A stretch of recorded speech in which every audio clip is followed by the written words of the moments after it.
Thank you, Jen. We just heard you say again that you think inflation is going to be temporary.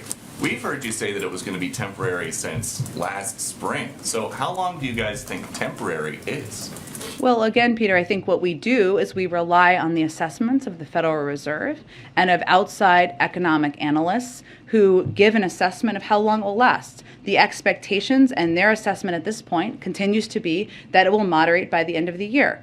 There's also no question that when a foreign dictator invades a foreign country, and when that foreign dictator is the head of a country that is the third largest supplier of oil in the world, that is going to have an impact, and it is. And so to that point, inflation goes up today. The president's statement blames the Putin price hike. Are you guys just going to start blaming Putin for everything until the midterms? Well, we've seen the price of gas go up at least 75 cents since President Putin lined up troops on the border of Ukraine. And last month, the statement didn't mention the Putin price hike. It mentioned inflation because of the pandemic. Why is that?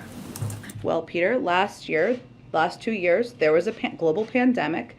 Everyone who's global economists have all agreed that that has been the biggest contributor to date of inflation because of the impact on the supply chain. Obviously, global events impact the global economy, as well as global inflation.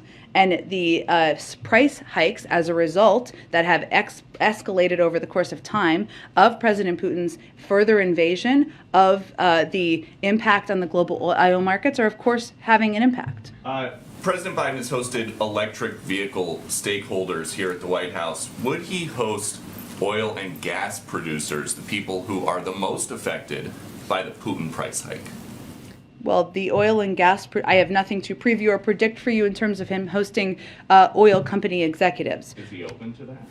I don't have anything planned on the schedule for that front, but I will tell you that the president has been clear that he believes they have the tools they need, 9,000 unused permits. They have the capacity they need to go get more oil here in the United States, and he'd encourage them to do that. Go ahead. Just one more about electric vehicles. You guys are pushing electric vehicles today.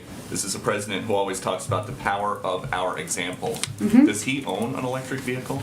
Presidents of the United States don't do a lot of driving. He's posted videos where he's revving the engine of his Corvette in Wilmington. He owns cars. And he also has driven electric vehicles as president, as to give a model to the rest of the country. Does he own one? I think the president's record on this is clear, Peter. Presidents of the United States, current and when they are no longer, typically are not doing a lot of driving. Go ahead.